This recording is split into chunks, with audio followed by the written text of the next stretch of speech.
Hello, everybody. Welcome to our Code Talk Teach Tech Talk Show. I'm Kyle Cordes. We're all at Oasis Digital. Paul? Hello, everyone. I'm Paul Spears. And I'm Lance Finney. And I think we've announced our main topic today is going to be around upgrading Angular. Not AngularJS to Angular, but upgrading Angular 2 to 4 to 5 to 6 to 7 to 8 and so on. But as usual, before that, we kind of talk about other news of the day. And I think when we were warming up a minute ago, here, Paul, you said you had some interesting Blazor thoughts. Well, yeah. So, a large part of being a consultancy is that we have to try to stay out in front on the technology path. And so one of the things that we've been doing is we've been learning a lot about Blazor, which is really uniquely situated in the ecosystem of all things like single page app frameworks. If you're not familiar with it, it's a framework out of Microsoft that it's a single page app framework, but its primary selling point is that the majority of your code is actually written in C#. They have a runtime that even allows you to kind of write the entire thing as if you were living on the server side. So like your data retrieval could happen synchronously with a database, for example. And then the result of that could then go on to directly update the DOM. So it's uniquely situated so that it is a new single page app framework, but mostly brings together like old tried and true Microsoft technologies in a new way. But because it's built on top of these old existing technologies, like you find yourself living in this world of like doing old classic web things that you have to care about while writing code with a new paradigm of how you use C# to do it. And so it's just an interesting framework to experiment with, and its deployment models are kind of unique. But yeah, so we've been doing that, learning that at Oasis for probably a couple months now. We've been digging in a little bit more seriously, and just had a session this last Friday with our group where one of the cool things about Blazor is that you can deploy it in server mode or client mode. With server mode, what happens is you actually have a .NET server running, and the browser that you use to connect to the app actually remains connected by way of a socket connection to that server, and interactions actually get sent back to the server, and the server produces kind of like almost like a diff, if you will, of what the new updated DOM state should be, which gets rendered on the page. But this requires an always connected kind of application, requires the .NET server being used to host the app. And so they've also created a client version, which basically does the same thing, but ships down this like the core technology into a WebAssembly app that gets sent down that renders out the DOM diff there locally on the machine. So it's an interesting paradigm, and the dual deployment model is something that can trip a lot of folks up when they're first getting started with it. And the cool thing that we worked out and figured out was how to leverage the existing .NET world of just splitting out and creating libraries of code, so that way we could have one core collection of UI pages that were agnostic as to whether or not you're deploying your app in server or client mode. But when they connected to a data source, they used a common library interface to say, I would like to retrieve data using a service of this generic shape. And then in your apps, you would have one app that was a server app, one app that was a client app that provided the concrete implementations of this abstract idea. And they would provide their own appropriate services. So for the client side app, it would spin up an AJAX endpoint that would serve up a JSON response. And then the other one, it would actually just use the server-side model work, like talk directly to a database. But the point is that the core web pages didn't know what that implementation was. And so the view code was completely reusable in these two different deployment models. And it was just a really cool idea and unique, something that is truly unique to Blazor because of its deployment models. So key question there. So keep in mind that I've not written anything in Blazor yet, but so my understanding was that the point of being able to choose the server model is that you skip the entire, like you take a big chunk of cost of implementing a large complex project that is around creating a client server API, and you throw away that cost. You take that huge bunch of money, a bunch of people you're going to hire, and you're going to put 27 person months, whatever, and you just don't do any of that. Yep. And the cost you pay is that you have a little bit more latency, and so it's like kind of fine for a corporate in-house app and maybe less fine for a widely distributed app. So what you're saying is, if you don't want to make that trade-off, you could actually choose to implement both a client-server API mode, where you spend those bunch of person months, and then also a server-side mode. So you could kind of choose to, if you want like the technical shape, but you're not aiming for that big cost savings, you have the option of going both. Do I understand it right? Yeah, but I would change how I pitch it. There was some concern whenever I brought this idea forward to the group. They were like, well, why would we want to do such a thing? And I had to take a step back and explain that the reason that you'd want to do a thing is actually more related to you got to think about the project timeline as a whole. Like what we're viewing here with having the app live in two different worlds is like 3/4 of the way through the lifetime of your project.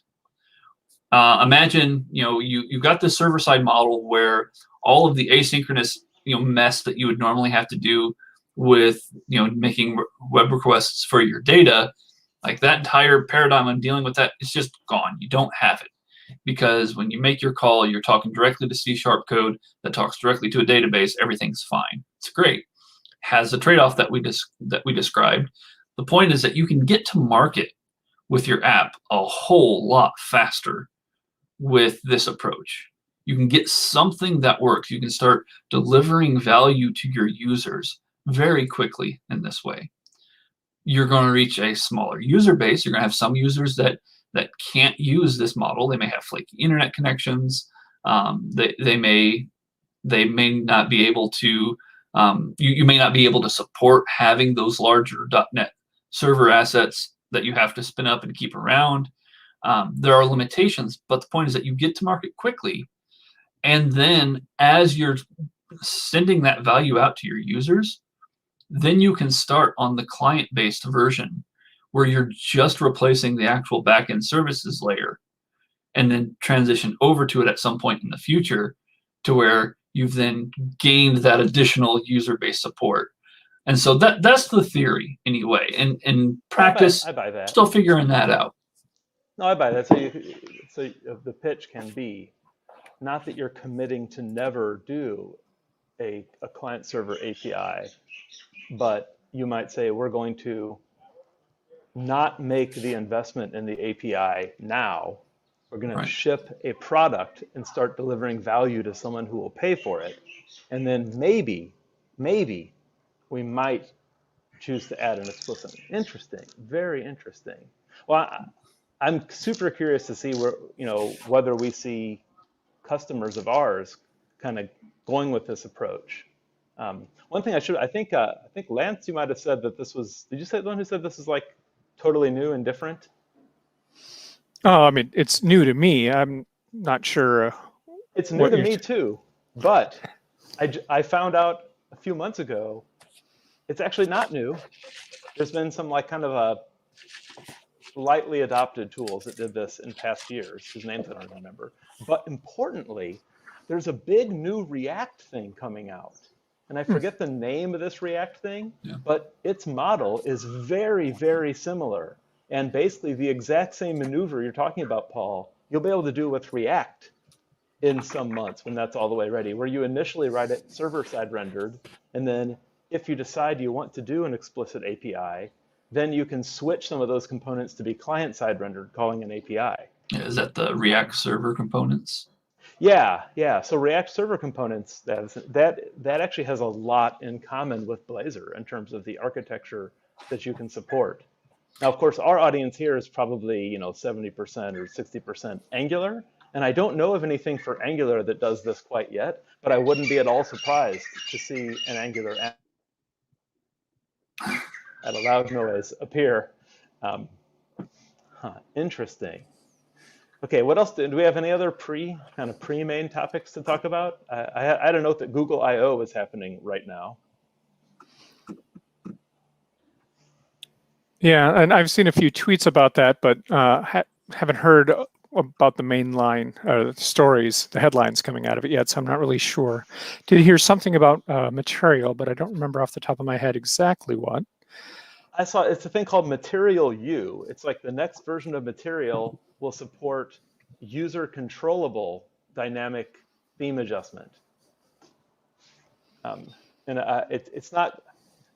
It wasn't clear to me whether this is sort of promised to include the web implementation or not, because the initial flow of things I saw were kind of more around Android, which I think is kind of where Material kind of comes from mostly. But that'll be really interesting if we see. Like if that makes it to the web implementation and makes it into the tools we use for Material, I think that would be very appealing to some users to get some like user level knob turning around like tightness of spacing and font sizes and so on, kind of in the Material box. Unfortunately, Lance, I haven't seen anything more than just a few tweets, so I can't really speak from a position of knowledge either. Yeah, and I'm looking at Twitter right now.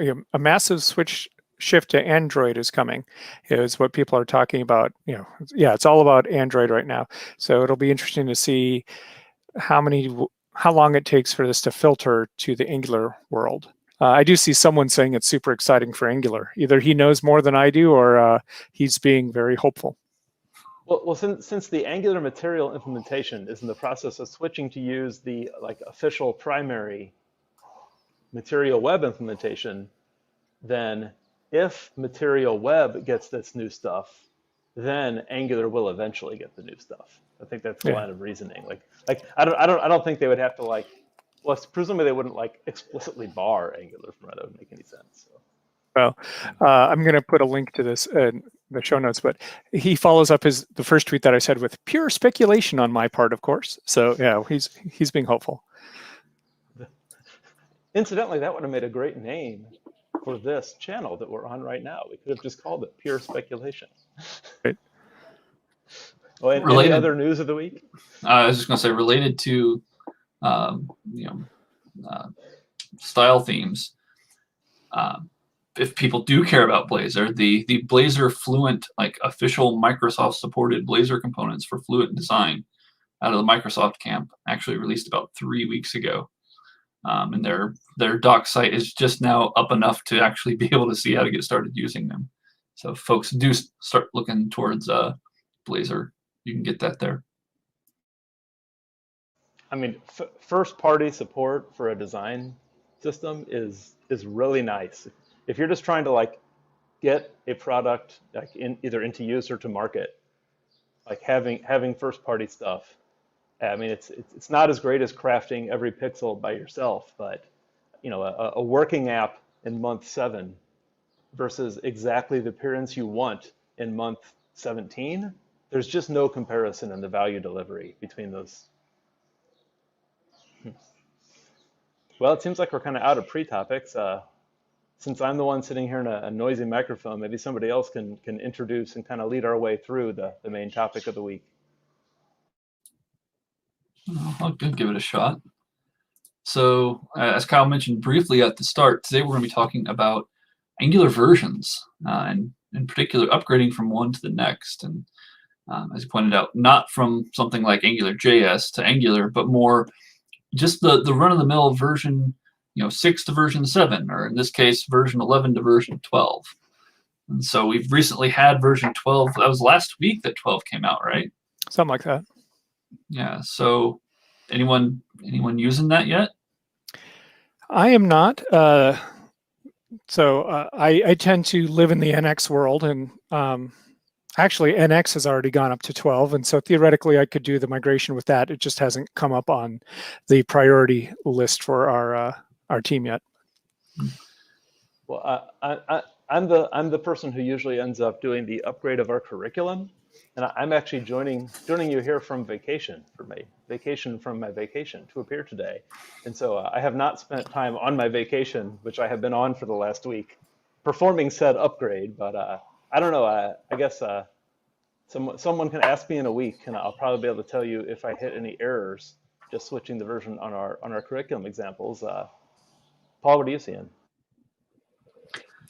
Well, I have heard good things, especially about NX in particular, and how they've come a long way. I know we've traditionally kind of struggled with a seamless upgrade. I'm curious, though, Lance, what is preventing you from upgrading, if anything, to 12? Is it just like, oh, it's only been a week and haven't gotten to it yet? It's a middle mixture of that, and we upgraded from NX 11 to 11.3 like 3 days before 12 came out, and so we just don't. Yeah, just need to spend our energy on something else. Our tech debt tickets on it in a different focus for a little while before we come to that specific thing. That's all. Yeah, and I think on one of our projects, we're looking to take it on like literally this next week, and so the timing on it just happened to work out when we were ready for another round of taking on versions. No, I'm looking forward to it. I believe it also includes RxJS 7, and I'm looking forward to that and some of the smaller bundle size and the new operators, functions that replace to promise. And so, there's definitely stuff that I'm looking forward there. It's just not a priority at this moment. Yeah, but I put a couple. Go ahead. I put a couple links in the show notes and for a couple different resources for upgrading. So one is with Angular itself. They have Angular updates. So you can go to update.angular.io, and that provides a really good resource for doing your updates if you're not in the NX world. And maybe we'll come back to that and talk through that more. But if you are in the NX world, link to a post on the nx.dev website that talks about what they do, what NX gives you to do your upgrades, and how it works with all of the other different migrations. And then it talks about how they've changed it a little bit over history, that they used to have one command but called update, but now they have a command called migrations, or migrate, to allow you to have more control of what you have changed in the past and keep track of that sort of thing. So we might be jumping further down our agenda, but sorry, so jumped ahead. I'm going to jump right with you because I think it's great. So what I have found doing the last, how many? So we got to skip 3. So I guess 4, 5, 6, 7, 8, 9, 10, 11. So I've done this many major version upgrades of our curriculum material, which isn't every one, and I've done some subset of those for various other projects. So I've done a lot of Angular version bumps, all of which use Angular CLI, since there was an Angular CLI at some point, and then some of which use NX. And I would say a unifying factor between CLI and NX, so it's a unifier, not a differentiator, is that it really seems like every once in a while, if you want your project to look like today's project, you actually have to start a new project and bring your pieces over. Because I don't think either of those tools takes it as a goal to make the migrations take an existing project and make it exactly like today's project. I think they both take it as a goal to make the necessary changes to keep running, which is a very different, the necessary changes to keep working is a very different goal from make it look like it was created today. Yeah. So I guess I should have thought that through more, and I probably should have put that on our agenda of, like, should you generically in a project, assuming you're the person deciding how to handle this in a project, how often, and one answer might be never, but how often should you care to get your project looking like today's structure versus how often should you just do the minimum edits to keep running with a new version? I mean, for me, the answer is pretty often, because I just aesthetically like projects to look like today's structure. But that's not, the aesthetic is one driver among many. What have our experiences been on customer projects on that? Yeah, I don't have a great answer on that. What I found, it's not even, sometimes it's structure and where files are, and then sometimes it's just the exact details of how jest.config is done today is a little bit different than a previous version, and both of them work. But if you run a schematic now to create a new lib, that just.config looks different, and you look at them and it's, is there a reason? Well, no, it's just things are organized slightly That part I differently. can't Maybe. answer.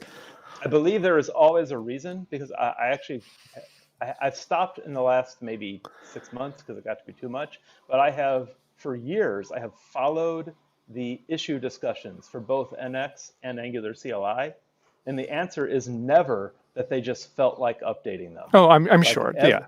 Yeah. There is always debate, pushback. Do we really need to change this? So if that new jest config is different, it's not just because somebody felt like making it different. That's the reason why that's why I tend to be aggressive about keeping up. But I totally see what you're saying about, I can't tell why this file matters for my app. And just because there is an actual reason doesn't mean it's a reason that, as a practical matter, will affect the project I'm on right now in a way that I can see right now. And sometimes it won't have any effect that I can see right now, but 3 years down the line, or 2 months down the line, or whatever, when I add a new feature, yes, there's a huge difference. And then it's hard to trace that it's because of this thing that is out of sync. And it's really hard to know. And that's one of the times that you end up kind of throwing things away and starting over. Yeah, I would say that another factor in like how important it is that your app look like it was made today is where your app and team is in like the timeline of your project. So if you're at the beginning, or you're at a phase where you're about to bring on a bunch of new people, and like the team isn't quite settled yet, or your architecture isn't quite settled yet, having a project that looks like the latest and greatest structure, you're probably going to get better results with helping to train and onboard folks, because if they're getting the latest and greatest training material, those training materials, especially if it's Angular Bootcamp, shameless plug, is going to be based on that latest and greatest structure.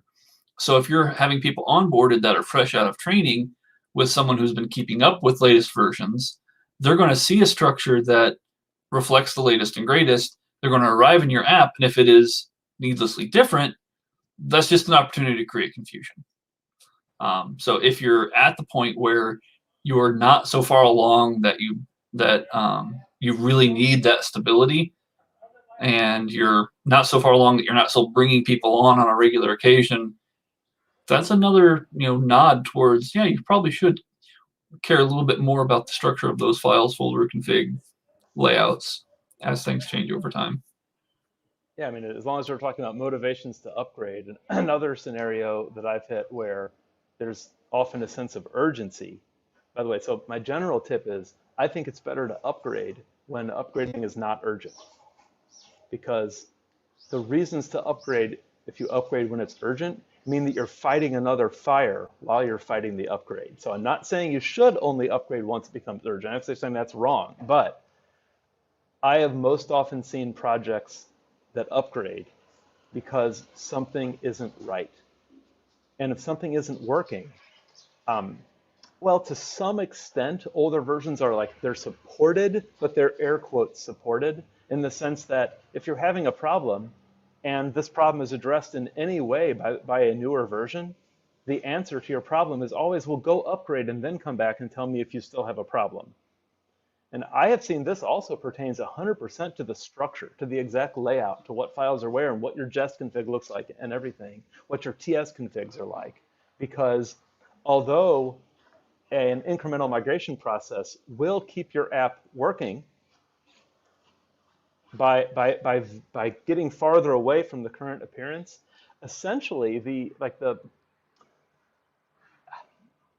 an application which has diverged significantly from how the files are best structured today is like less supported by the tools and teams that are being used to run it. And that, like, if it just doesn't work, it's broken. It comes up and it has an error. What is this error and how do I get rid of it? I'm gonna prop my computer up better here. The answer to that is probably not going to be, here, let me help you diagnose this error in the context of whatever Franken mix of old half-upgraded files you are working with, the support answer is typically going to be, well, first, get up to date, where your files, get to a current set of versions and a current file directory structure, and then if we still have a problem, let's try to investigate and file a bug report and that kind of thing. Yeah. So you came up real close to the topic of like reasons why you want to upgrade right away and what can make it a challenge. But like, so what are some other things that we've experienced in terms of like reasons that clients typically don't, or projects typically don't move forward with a version? I'll take the easy one because everybody is always busy with 100 other urgent priorities. That's kind of the number one reason not to upgrade is I'm busy delivering something other than an upgrade.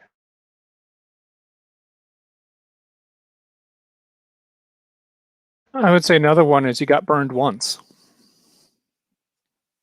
And when you tried the upgrade, some third-party library didn't like things, and so it was tough. Another thing is just the dependencies.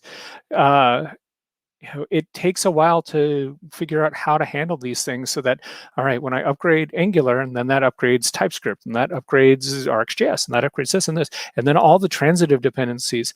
Like it'd be so nice if after you do an update, if you run Angular update or NX update, if you were to do an yarn audit or something like that, that everything would say, yes, everything works. There's no contradictions between any of your versions. Everything is good. You're up to date on everything. And it just doesn't work like that. And I've had experiences where I try to push, all right, after I've done that update, it says that some version, there's some minor vulnerability on some transitive dependency. And so I'll push it. I'll push that one to the latest. And then Angular or something that's key to the system says, nope, that's too new. I don't know how to deal with it. So you can't, with all of the versions just chasing each other, you can never really get to a point where everything is happy 100%. And that just rankles. So Lance, that one really hits home because I've had to fight exactly that problem repeatedly. And the scenario I've sometimes used is go make a fresh new project with the current version of the tool, and then copy those exact dependency versions over to my, you know what I mean? Like, oh, so so if I make a new project today with Angular CLI, here is the exact version spec of zone that I should be using.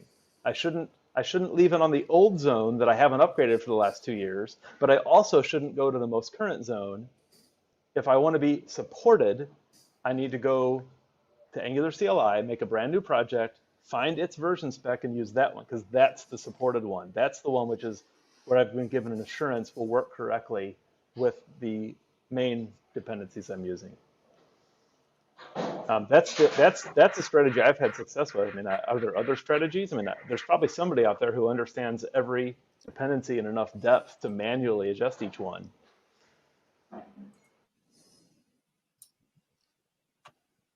I don't know. I have mostly seen that folks kind of take a wishful thinking approach, and they know they need the latest Angular, and so it's more of a let's take the minimum possible upgrade of all the things that I possibly can. And so it's not, rarely do I see folks think of it as I'm ready to move the whole world forward. It is more of, it is more like a chore that's approached with as like, I gotta go update Angular, so I'm gonna go find the least amount of work I can possibly do to get onto the latest version of Angular. Which I found after doing that 2 or 3 times, like you just get this impedance buildup of, it becomes impossible because you haven't been moving everything else along with it. It creates drag on the upgrades over time. I mean, if I was able to wish, and if members of the core CLI team and NX team were watching and were implementing my wish, what I would wish is that instead of the upgrade or update or migrate, whatever process, just incrementing, certain named things, if it had like an epochal understanding of versions, where you could say, oh, I'm moving from this entire set of dependencies to this entire set of dependencies, which somebody somewhere has validated all work together. And I'm sure I'm sure because I'm pretty sure it's been mentioned to us inside customers of ours. So I am sure that there are some organizations that have internally done that, like kind of sanctioned, here is a set of dependencies that work. And so you can upgrade your project to this whole set, kind of use this new template and the whole thing will work. But I would love to see that as the model implemented by the off-the-shelf tools that we all just pick up and use from the ecosystem. I think that would maybe ease some of that strain you're talking about, Paul, about like this is a chore. Like, let me just do the minimum. If the minimum was just, oh, I want to move from the 10 epoch to the 11 epoch, and then everything else updates, and somebody else already validated that none of those things get those ugly audit conflicts you're talking about, Lance, that would be great. I would love that. And here's the rub, though. Like, even if someone were to achieve that, things go sideways when you pull in things like, @incredible/forms, where like there's just an infinite number of third-party Angular things that you could pull in, and like your project has certainly pulled in at least one wild dependency out there. Even things like @Angular/material, I always get confused and frustrated because for whatever reason, Angular material hasn't been kept in sync whenever you do the updates. Like, it's always an extra step. And so like I always go into my update and automatic upgrade processes thinking like, okay, great, now I'll be ready to go. And then I'll look at my diff of my packages that were changed and realize that my Angular material has now been left behind by a major version. And I have to like go manually patch things that are also part of the Angular ecosystem, let alone, third-party Angular ecosystem. Yeah, I think this was a glitch in NX until the last couple versions, where it would upgrade your Angular but not your dependencies, and yet things didn't work so great if you used the ng update. I think NX might have fixed. So I think if you're on, I think the material one might be fixed now if you're on NX. But yeah, and that's like not even a third party, right? That's a first party. So that's like that's a thing that they would be able to keep in sync. For the third party stuff, it seems like if you adopt something and it's very popular, then you can rely on within a couple of months of a new major version, then that third party will get updated. But if it's not very popular, it's kind of lightly supported, it may be, a new version comes out, people have to start opening issues in the tracker and asking. There's usually that kind of that open source friction of you're a user, not a customer. If you want an upgrade, why don't you upgrade it? Why are you harassing me to update it? So you can get in some open source relationship friction, which is not fun. But yeah, this definitely has to be high on the list of why do people not upgrade right away. Yeah, we got a chat message, someone pointing out npm outdated. We've also used historically like npm check updates to kind of know what could be updated into what version. And all of these things, though, they unfortunately still suffer from the core problem that Kyle's describing of just because there are more recent versions of everything doesn't mean that the head of all of them are compatible with one another. And that's absolutely. Yeah, that's where things get rough. If you update one of your particular transitive dependencies, it might be too new for one of your other dependencies, and then they just can't work together. Yep, absolutely. Yeah. All right, so updating. In theory, go ahead. No, go ahead. So in theory, that's supposed to be solved by the dependency and peer dependency mechanism of NPM. But in practice, it seems to be only partially solved by those mechanisms, because for it to be fully solved, then every participant in the ecosystem would have to be like carefully testing. Everybody's CI would have to validate that they have the correct range in their peer dependencies, and that they expand the range upward as new peer versions come out. I have found that not to be the case, that more often, maybe one of you two will have a better plan, but I have found I sometimes just have to experimentally, dependency by dependency check, if I update this one, can I get this update to work? And if I do that, does this update then break, or do I have to update this one? Or maybe I can update these two, but then there is no working version of this third one that works with the upgraded first two. And then that should eventually, in a dream world, that'll be fully automatic someday, but right now it's definitely not. The way you describe that makes it feel like there's some sort of some room for a new tool that utilizes, like, npm outdated, npm check updates, and bisect to like somehow pull together a way to check incrementally, like at what point you can actually get a bunch of versions to work together. So borrowing from another ecosystem, over in the Basal ecosystem, there was an effort, and I think the effort got sort of shelved for a while, but then might be picked back up, called Basal Federation. And Basal Federation, the idea of that was to have some sort of central point that would perform a kind of, but I guess combinatorical CI that would figure out what all versions of which can be updated, and it would periodically publish a set of proven good versions of everything, basically. So you could enroll your project into this federation, and then it would, over time, try to update and try to send you a message, hey, yours is being kept behind because you don't work with the latest of these other more popular things. And so I don't think they got to the point of deploying that. And I don't know if that'll come back and make it out there, but is a brilliant idea that I would love to see happen in other ecosystems like Angular and React also.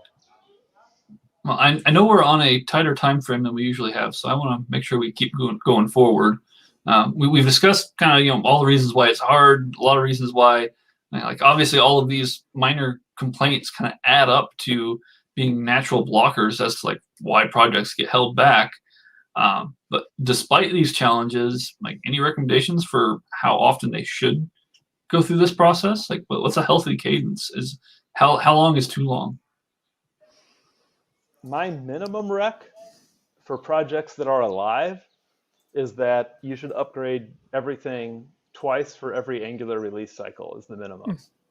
You should do it once, like not day of. It's like I'm not saying do it day of 12.0, but you should do it once, maybe a month or two after 12 comes out, and then do it once toward the end of the 12 cycle. The justification I give for that is if you do it right away, you're more likely to hit some of these. My third-party dependency isn't available yet, so if you wait a little bit, you're less likely to hit those. So that's the reason to wait, not do it right away. The reason to do a second one at the end of the cycle is that you don't want to be fighting everything that happened during the 12 sequence while you're also going to 13, or doing the 9 sequence while you're also going to 10. And so if you do a final update right before the next major version ships, then you'll have less pain when the time comes to the next major version. And so that would be 4 times a year, right? Because Angular ships the major version twice a year. So and this is not like a declaration that everyone should do it this way, but from my experience looking at quite a few projects, I think that's kind of the minimum cadence. And I think the maximum cadence is have your CI do it for you. Have your CI just try upgrading stuff and see if it works. Of course, this is a very abstract set of ideas, and I know that the two of you probably have a lot more, concrete ideas to bring from having seen a lot of customer projects. What are your thoughts now that I've given one version? I like what you propose. So yeah, I hadn't actually thought about it that clearly, but that does make a lot of sense. It ends up being usually on my projects that we do it once per cycle, and then so we kind of get both of those pain points together. And so it, like within the process of doing that, often it ends up being, all right, we'll clean up everything to get to the end of 11 and then do 12, and maybe those get merged together into or squashed together into a single commit when everything is done. But intentionally separating those makes a lot of sense.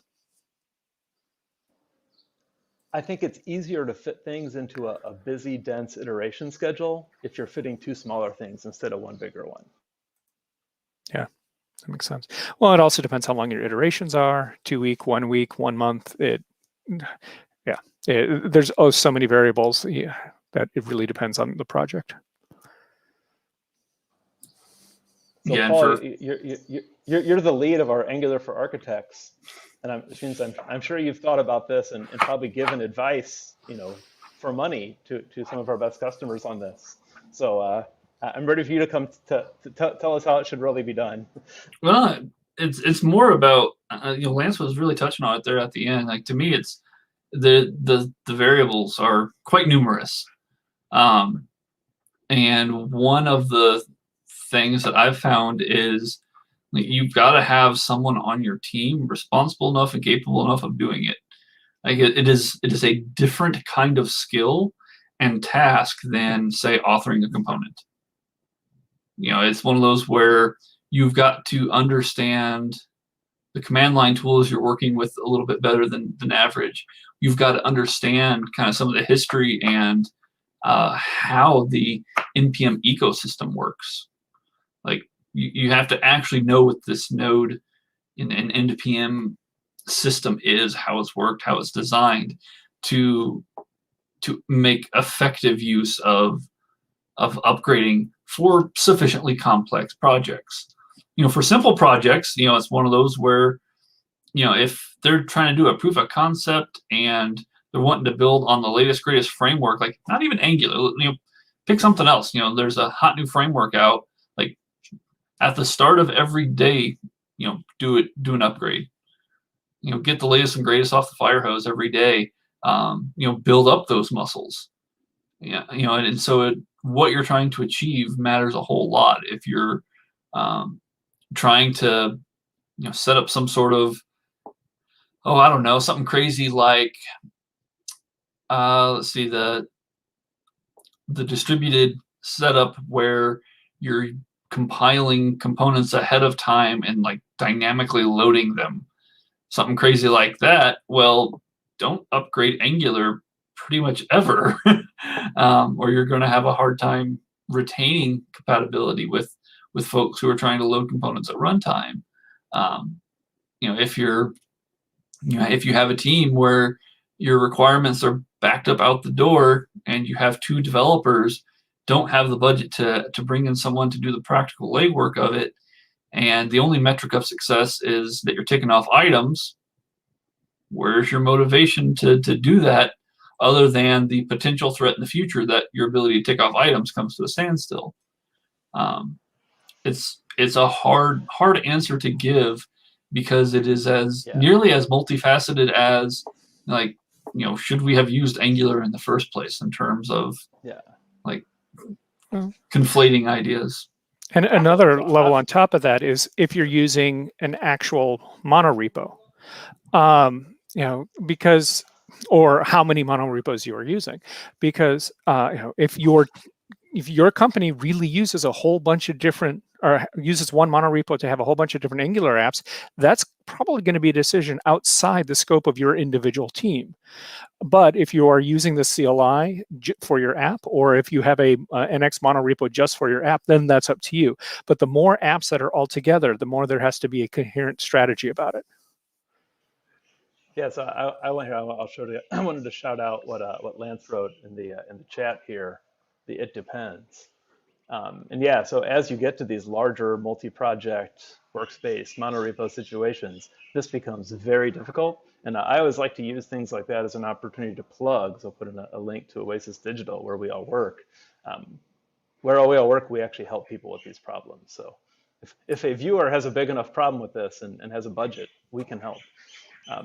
But on the point that was just brought up, though, about the monorepos, one of my concerns, so monorepos are great, but a challenge of the monorepo workspace, an even bigger challenge if you're using like the model where you compile a bunch of projects and at runtime you combine them together, but that relies on having Angular version matching. A really big challenge with that is that you can create bigger and stronger problems and resistances and obstacles to upgrade, where it's possible that for some organizations, adopting a monorepo might be the end of them upgrading dependencies, because you need to have a significantly greater discipline and bandwidth to devote brain power to those upgrades if you have to upgrade 173 projects in lockstep, and you need to make sure you didn't break any of them. Yeah. So, we don't have 173, but we do have closer to 73 projects in our Angular Bootcamp curriculum. Over 100. Oh, we're over 100 now. Wow. So Dan, I want to go back to Daniel's question here. He's asking, and he really liked your proposal about the twice version. Any suggestions for why you might want to manually go beyond that? So, this is a real talk podcast style event where, we bring you the unvarnished truth. And the answer is that doing your upgrades can be a fantastic way to procrastinate working on a feature. And so if you really want to get some work done, but you just don't want to work on the next feature you need to work on, spending a couple hours getting your versions up to date is a really great way to do that.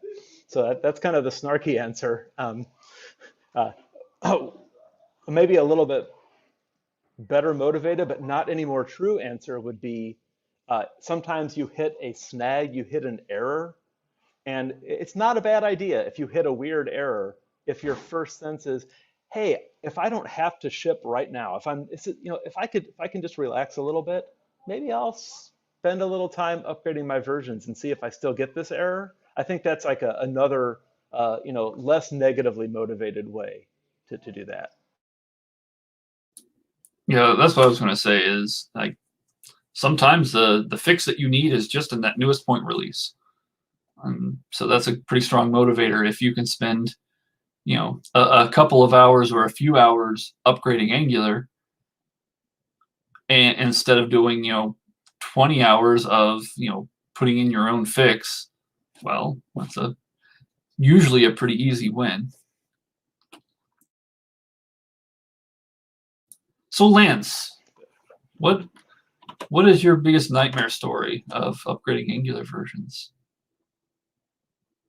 Do you have any real painful stories of upgrades? I mean, I might have blocked them all out. I'm not sure.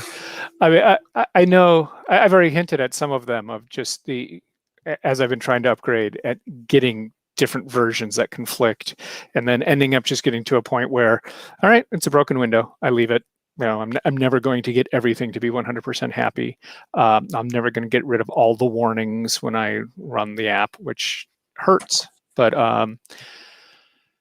no, I'd probably have a better answer to that question if you'd asked me a few years ago, because it was so much more painful in the past.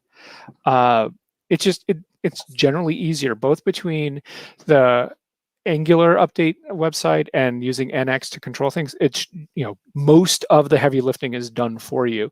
Schematics are in place that do things. The code's automatically changed for you. Often there's something you have to tweak here or there, but like the process overall is so much easier. I mean, I switched over, long ago. We switched over from AngularJS to Angular back when it was like Alpha 28. And that was the point where the CLI didn't exist. And, when you wanted to figure out how to run unit tests, well, there was no standard thing at all. And so you'd find some seed project and you'd copy them and you'd use that for a while, and then wait, my tests don't work anymore because of Alpha 32 or whatever. Well, maybe they'll fix it. And then after 2 months, you realize, all right, that seed project was abandoned. So you need to find another seed project and redo none of that exists anymore. Guilty. Yeah. Kids these days have it so easy. They don't understand. I walked uphill both ways to redo my Angular application. It's so much easier now. I have horror stories to tell, but that's from the Obama administration. No one wants to hear those stories. Yeah, I would say that I'll also raise my hand. I think I may have created a couple starters in the early days of the Angular alphas, which I've then abandoned without dutifully and promptly marking them as abandoned on GitHub. I think at least in our organization, we eventually did go back and do a cleanup and either archive or get rid of things that, hey, no one should use this anymore because the world's changed. But This was definitely a major problem in the early days of Angular. Everybody and their brother and their cousin and their niece all had an Angular starter of some kind, and many of them were like not very complete and never got updated. Um, yeah. So I'm guessing the answer to this question is probably going to be pretty self-evident.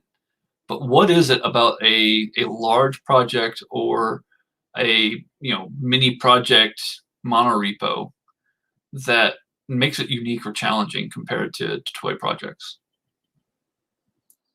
Well, I love taking the easy one. So I'll take the two easy ones on this one. The first easy one is just the bigger the thing, the more surface area there is to hit a problem. So just statistically. And the second one is easy to say and hard to solve, is that it means you potentially need to get agreement among a large number of stakeholders across an organization that now is the time to upgrade and this is the version to upgrade to. And that's a very easy problem. And what have we done to help groups reach an answer on that?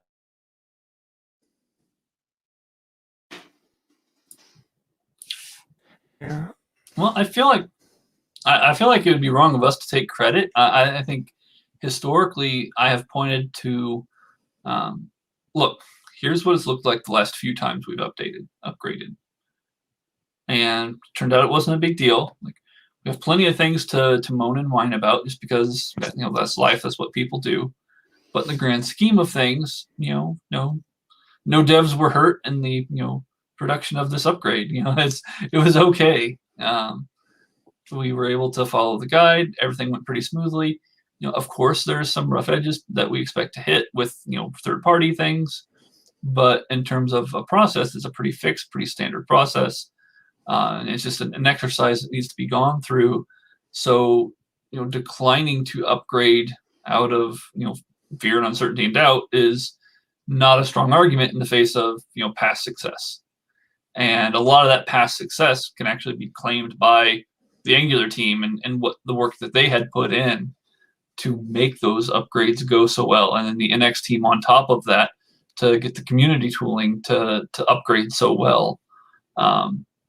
And so even in those larger projects with that larger surface area, and I think you're right, the surface area is probably the most simple explanation. Is like, the bigger the app, the more the features, the more of Angular you're going to use, the more likely it is you're going to hit a deprecation edge, the more likely it is that you'll need a third-party tool that will become deprecated over time.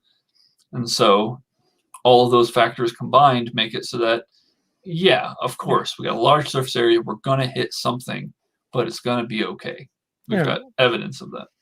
Well, and even beyond surface area, it's the graph theory issue of the more things you bring in, the more things you have are interacting. And that just explodes. And it doesn't have to be that many. I had something recently, I know I talked to Kyle about this, where I found a bug that popped up when I was using a particular grid library in a particular test environment in a particular browser. And those are with Angular. So those are four things. Those four things, if you happen to put them together in the right way, there'd be a bug. And who do I report that bug to? Because it's that combination. And so then that's just one example of the difficulties. And those are only 4 nodes. But if you look at our dependencies on any of our real size app, there are dozens, hundreds maybe, of different libraries that we have. And the interactions between them can be almost unpredictable at some point. Yeah, I remember you telling me about that, and I don't think I had any ideas of where you should report it, other than just maybe try reporting it to all of them, and maybe one of them will help. Yeah, and one of the libraries, they gave it a really good try, and they could never reproduce my problem, and I could never figure out why they couldn't reproduce my problem. But one of the other groups that I reported it to never responded at all, and so I'm just kind of ignoring it for now, because I know that if I just switch a browser, I don't have the problem, and then I don't have to worry about it, and great, whatever. I mean, sometimes problems, they don't exactly fix themselves, but it's possible that after the next major round of upgrades, you won't be able to reproduce the problem either. and the problem will sort of have solved itself by upgrading. Absolutely. Yeah, that kind of tangentially related. That's actually a surprisingly good way to tackle bugs as well. Like if you get a ticket that says that this part of your system has a bug, like sometimes the best way to do that is say, hey, I had some improvements that needed to be made there in the first place. Let's go ahead and make those improvements and see if the bug goes away. Like that's one of those like surprisingly, like you're not going to learn that in school. Like you're only going to learn that when like someone mentors you and comes along beside you that's been doing this stuff for a while and says, look, yes, I know that there is a bug somewhere in this code. Let's do what we can to like make that code as it sits be the best code it can be, and see if the bug still lives afterwards is like sometimes your fastest path to success. And similarly, updating is of a similar vein. Sometimes the fastest path to get the latest and greatest is just go upgrade. It fixes tons of Angular bugs along the way. You're gonna get RxJS bugs fixed along the way. Like the net increase to your system of just updating all your stuff, like you're benefiting from all of that work that is almost surely a bug somewhere in your system that you just don't know about yet. That hasn't surfaced yet. Lance mentioned that sometimes the upgrade brings a TypeScript upgrade, which causes some difficulty. And so I've got like a better version of that that's happened to me, where like an upgrade bought a TypeScript version, which was irritating. It caused me to have to fight something, but like the TypeScript was better because they keep adding more better capabilities to TypeScript, and then my types in my project in my libraries were better, right? So like my Angular types got better, my third-party types got better, my TypeScript got better, and then code that I thought was correct, I now have a type error pointing out that like I just got lucky that it worked. It was actually wrong all along. So I've had things where I had a latent bug that I hadn't even noticed I had yet, but then upgrading brought this to my attention and I fixed it before anybody else was harmed by it.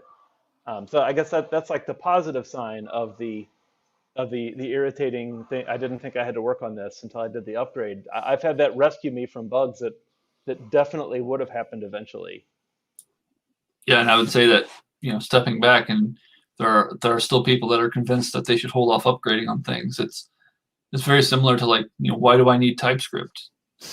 Well, like the whole point of upgrading is to get the fixes, to get the features that are intentionally optimized. Like you benefit from these, even if it's a little inconvenient to put in place. TypeScript's the same way. You benefit from the types, even if it's a little bit of inconvenience to put it in place. Yeah. I think even beyond that, like maybe it's like, diet and exercise. Should you wait until you have an actual urgent health problem before you go adjust your diet or exercise? Or should you preemptively try to keep those things up to date and running well to try to reduce the severity of future problems? So I think that maybe there's some kind of good metaphor there for why you should keep upgrading, not wait until something really bad happens, but keep upgrading incrementally when it's easy and causes just minor changes instead of waiting for some big problem. Yeah. And with upgrade, so something else that I thought of earlier while we were talking about this with abandoned projects and stuff like that. It's not really about this topic, but just a point of annoyance. Having any project on GitHub means that Dependabot will send you emails. So if you ever feel lonely and you just want to get more emails, put a project on GitHub, have a few third-party libraries, because at some point one of those libraries is going to have something, and Dependabot is going to just automatically email you to tell you this thing that you created as a one-off and you don't care about it and no one is ever using it besides you, you could update it now. It's a little bit annoying. Yeah, but Dependabot doesn't realize that point change actually would break my code. Yeah. So. I am so there with you, Lance. Yeah. And I'm guessing you have a lot more throwaway repos on GitHub than I do. You probably get a lot more of those emails. Because we auto-publish a whole bunch of our, a large subset of our curriculum, we auto-publish as GitHub repos. When certain kinds of problems, Oh, there's some narrow use case in Lodash where Yeah. if you use Lodash in exactly the wrong way and use exactly this feature of Lodash, it could maybe create a security problem. But it's a feature of Lodash we've never even heard of, much less used. It's definitely never going to affect us. And yet I will get 100 Dependabots asking me to fix that problem. Because Dependabot, it's working at the granularity of the dependency as a whole, and it doesn't it doesn't understand, oh, this one only matters if you're using this one little tiny use case of this dependency. Yep. And and I'm not even saying it's bad. It's good to keep up with every little dependency for security reasons.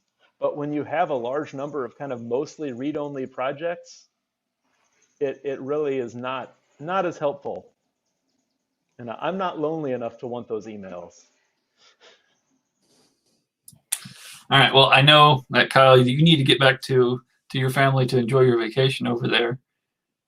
Any closing thoughts on upgrading before we sign off this afternoon? Just do it every day. That's really the answer. Just every single day, upgrade everything, and then you won't have any time to write any new features, so you won't have any bugs. It solves all your problems. Done. All right. Upgrade twice per major Angular version. I think is the Angular specific baseline advice I'm going to stick with as my closing. Yeah. Switch to Blazor. And then how often did you upgrade that though, Paul?